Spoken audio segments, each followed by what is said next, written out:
Meron ba ritong inaantay, someone rito na umalis 'no, ang pinaka nakukuha ng aking atensyon ay ang payong na ito 'no. So whatever the case may be, it looks like simula nang umalis itong tao na 'to parang malungkot ka na lagi 'no at, yeah, I just heard 'no, waiting. Maaaring hinihintay mo siya. So I do pick up that you are reserving here your love energy. Because parang ikaw ito, alam mo sa sarili mo na parang sinasabi mo sa'kin, "Basta alam ko lang miss 'yan na babalik siya." 'Yan. So, alam niyo naman dito sa ating channel without any judgment, okay. Let us see. Just take only what resonates, guys, okay? Can you please show me more details, informations related to this one for my collective reading? Thank you, Archangel Michael, Army of Angels and Guardians. Me collective. Okay, let's go.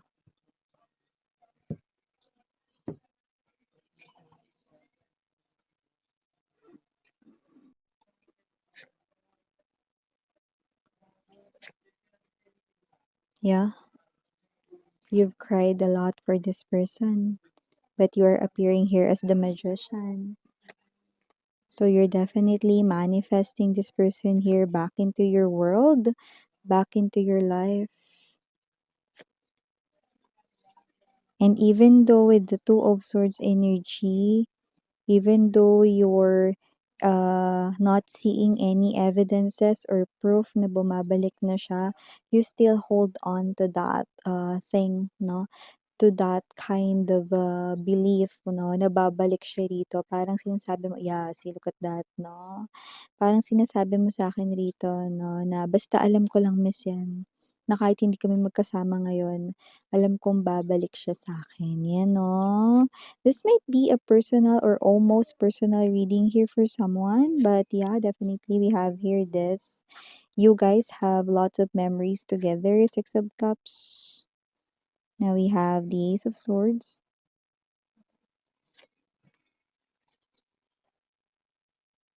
Okay, the Moon. Wow! Wow! Eh, lumipad na nga, Queen of Cups 'no, and the Tower. See, something na ine-expect mo. Yeah, maybe you are someone here 'no, na parang ramdam mo talaga that this person here is really the person for you. Yes? Kasi nakita ko dito, eh, 'no, pabalik siya, oh. Hmm, pabalik itong tao na 'to. Wow. So, the person here na sinasabi mong hinihintay mo, and maybe this is you, malakas yung pakiramdam mo, yung kutob mo, yung intuition mo with the Queen of Cups, no? Look at this, no? We have here the mermaid here. So, it looks like, no, um, this type of connection with whoever it is, no, feels like a destined connection for you. Okay? And it looks like with the roses right in here with lots of thorns, ang dami ditong pinagdaanan ninyong pagsubok, no, sa inyong connection. Especially sa inyong love life area together with this person. But it looks like ito, no, na ma-overcome nyo ito. Okay? The person you said na hinihintay mo dito ay ang same person na nakikita kong babalik. There could be a slight difference sa inyong, age or puwedeng yung iba 'no, yung tanda niyo or niya sa inyo ay buwan lang yung pagitan, just take only what resonates. May slight lang na difference sa inyo ritong age, very slight 'no, it's just a little lang. Okay, so yeah, kung sino man 'tong energy na 'to lumalabas na ito yung, iniyakan mo, Nine of Swords energy, ito yung person rito 'no, na puwedeng umalis 'no, because of other reason or other options 'no, way back then. But you still believe with the Magician energy that one day this person will come back. Okay, that one day ikaw naman yung pipiliin niya. That one day ay darating 'no, na hindi pa tuluyan talagang sarado ang inyong love story and that one day, nakikita natin ditong will definitely happen, 'yan. At ito ay alam mo yung bigla itong darating pero hindi ka na magugulat kasi ito yung bagay na ini-expect mo.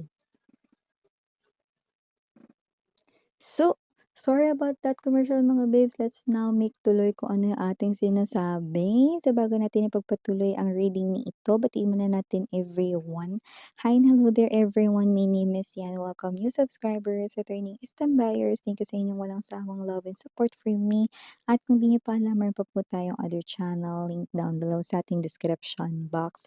So if interested, i-click lamang yung link dyan at mapupunta na po kayo doon. Araw-araw nag-upload tayo ng collective readings for all signs there and just take only what resonates. Okay, araw-araw ay may na-upload din tayong readings there sa Dalnim. That's my other channel. No, ibig sabihin ng Dalnim ay Goddess of the Moon in Korean. At yun nga natin gender dito, babae, lalaki, LGBT, everybody, you're welcome. You can switch roles if you want because this is general reading and at the end of the day, you have your free will with you, like free mo yang gamitin anytime, anywhere.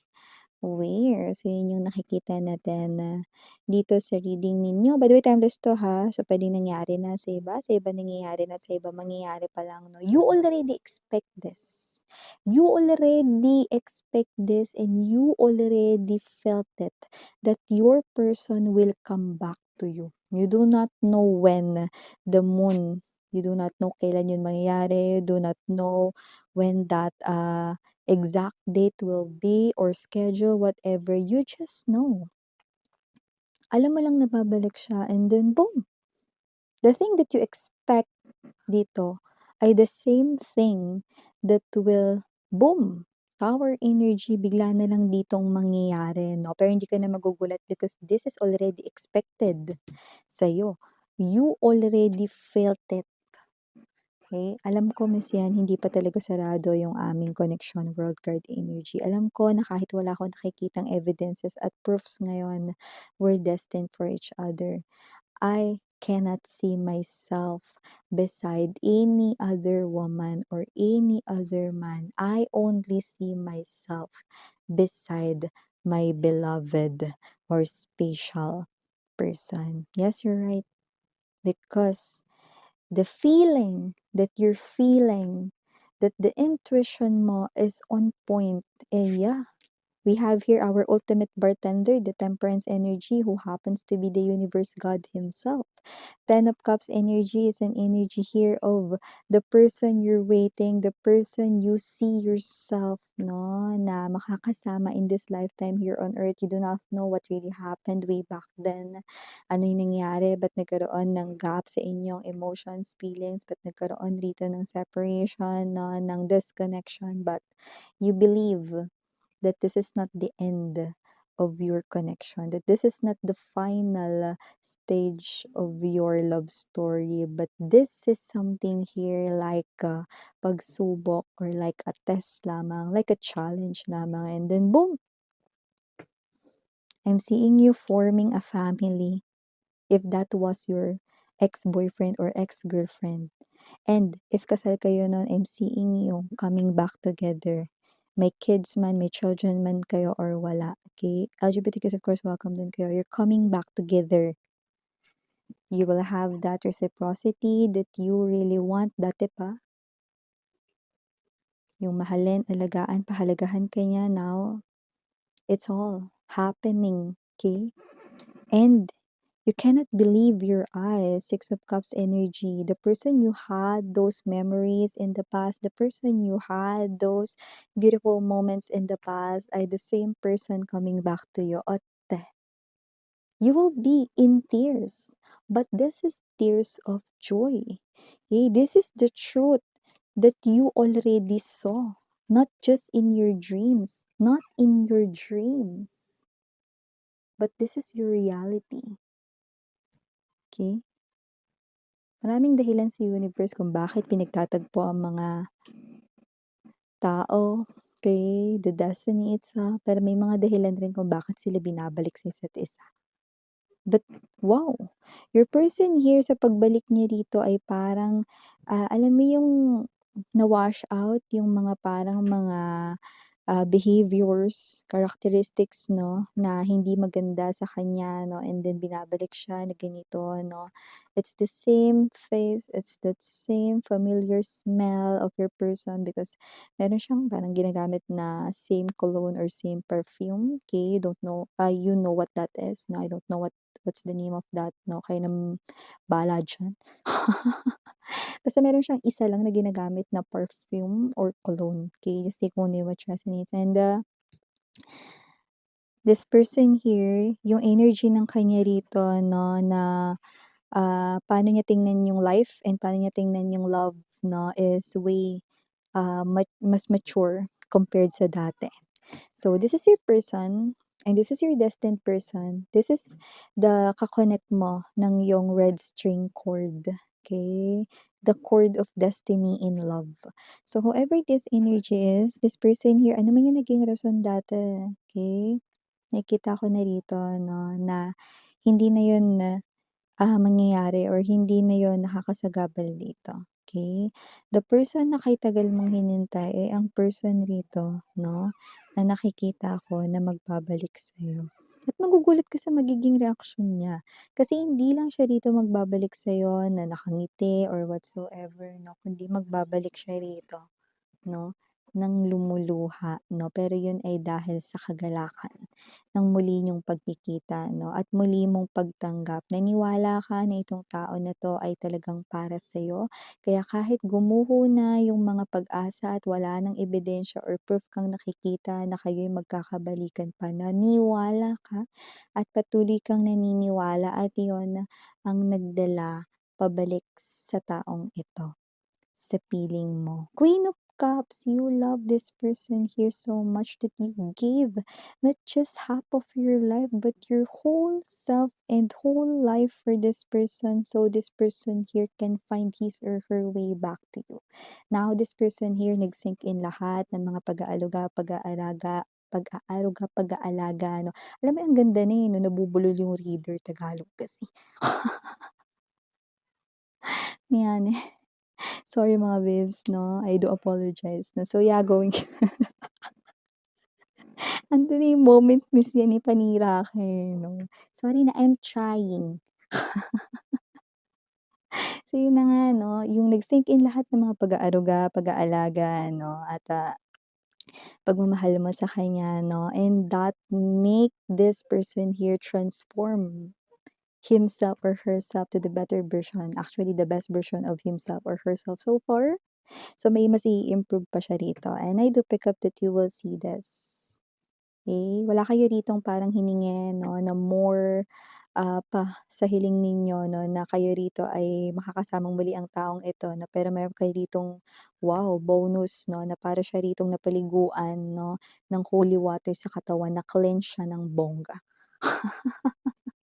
Kaya yung dati 'no, na pag-uugali niya, kaya yung dati 'no, na parang mga pinaggagagawa niya rito 'no, na hindi kaaya-aya sa paningin mo, those nag-disappear na, na-wash out na, nag-vanish na, okey, no matter how you call it, okey. I do pick up that the person here, alam mo lang, nararamdaman mo lang 'no, na parang kahit na it's a turmoil of feelings and emotions, like it looks like parang ang gulo-gulo and this person here keeps on avoiding you and this person here keeps on, pushing you away. Okay, sa sarili mo, I know, babalik rin tayo sa dati. I know that you are really the one for me and you hold on to it. That is your truth. That is your truth. That's why you make all of this thing happen. You made all of these things happen. Yan. So, yun na nakikita natin dito. Iba talaga yung power of love, no? Okay? So, kung sino man yung mga nakaka-resonate dito, if you feel like that you're separate here with someone ngayon, and you feel like, no, na parang hindi mo alam at parang may mga bagay, no, na parang sometimes you wanna give up, sometimes you want na i-discontinue or tigilin yung feelings, but you just can't help it. You keep on loving this person here, you do not know why, you can't explain it, but you feel that this person here is for you, then definitely this reading ay ikaw talaga yung pinariringgan nito. Your person is now deciding, nasa road na siya in making a decision to come back to you. Making his or her way na sa pagbabalik sa'yo. And it's the power of love, no? I remember the song of IU, Love Wins. Yeah, pakinggan niyo yan, no? Okay. So, yeah, for the initials na tayo, we have here R, and it's in capital letter. Also have here capital letter Y, capital letter L, capital letter D. For the rest of the letters might not be capital. We have O, U, G, J, K. I don't know if that's zero because it's quite looks like an oblong. So just take only what resonates. Or okay, let's keep moving. We have here letter this one I don't know if it's G or small g or number 9. So just take only what resonates. And last two letters we have B as in boy and Q. So yeah, these are all the messages we've got right here for you. Maraming salamat. If interested no sa ating overall written forecast for your zodiac sign, open pa po yan. Mag-message lang sa thehypersisrokr@gmail.com. And for interested pa rin na makahabol sa Ring of Fire energy, yan, mag-message din kayo sa nakikita ninyo sa screen to inquire. So thank you so much again. I'm Yuriana Ani for the girls and Yana Duna for the boys. Sarang hail, love, and light. Annyeong.